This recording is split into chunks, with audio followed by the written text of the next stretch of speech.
Welcome to Real Women in Real Estate final volume book launch. We have with us today a phenomenal author, entrepreneur, CEO, you name it. Like the list goes on and on for this lady. And Maria is here with us. I cannot pronounce her last name. Cherjovsky. But Brooke can.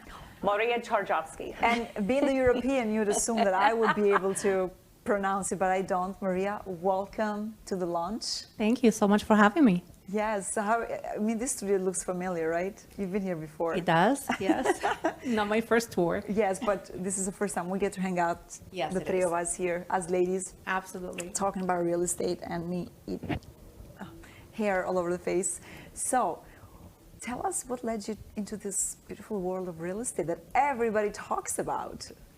So funny enough, real estate is not really new to me. I started back in 1990s when I moved to the US looking for the American dream, and it seemed unattainable at the time. But I always knew growing up, my dad always said, there's no better asset to have than a property. And so as soon as I could, on a very low income and working for government, I mustered up the money to come up with one property, and very quickly learned there's gotta be more. I have to be able to do more.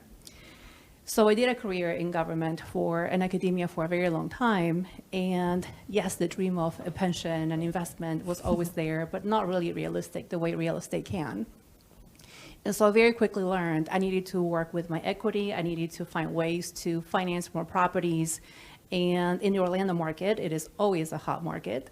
So I knew there were opportunities for investment, and it was just a matter of getting around how to go about doing that.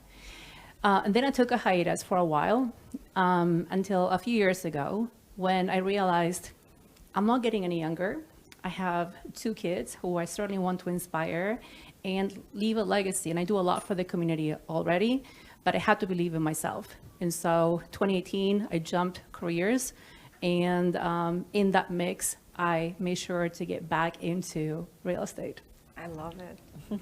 So all of us have our own obstacles and how we handle those obstacles. What were some personal obstacles that were thrown at you, and how did you get over it, get over the hump?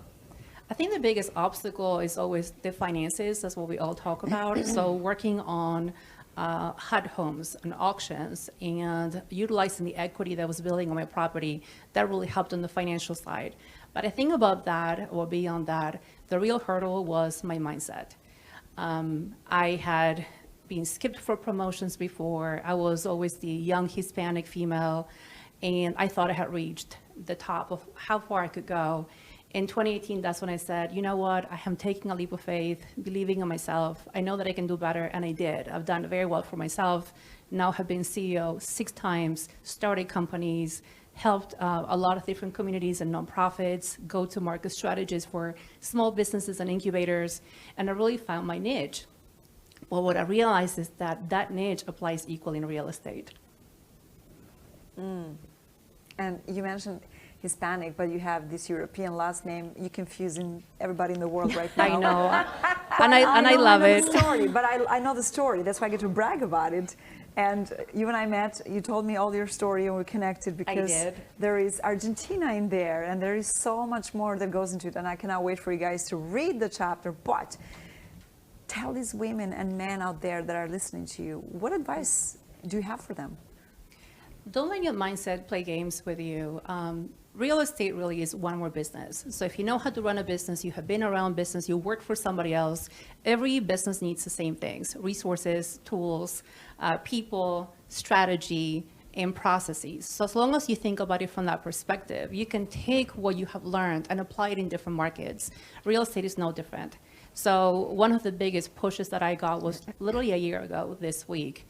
Somebody said to me, you have built a reputation helping others and helping organizations, especially nonprofits, helping them establish or grow to fulfill their long-term success. And that's part of my legacy. But this person said, what is holding you back for building for yourself? Why are you building for others? And that was the kick in the behind that I needed. And that's when I really moved into commercial real estate. That's everybody's problem. I know, everybody needs to get over themselves We're building too. other empires. Helping everybody else except for ourselves, I know. So where can people connect with you? Where can we find you? What if we want to do business with you? So you can find me on Instagram, Facebook, and LinkedIn. LinkedIn is the primary one. I do a lot of consulting domestically and internationally, and I love working with small business owners.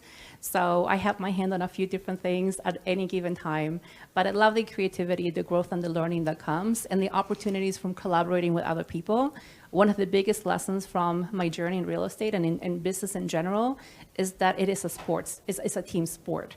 We should never be tackling this on our own. Whatever somebody has learned, resources can really grow our journey exponentially, and all of the lessons learned that somebody else can acquire can help us, and vice versa. So I love partnership. I thrive in that, and I live for it. Yes, Beautiful. you do. Maria,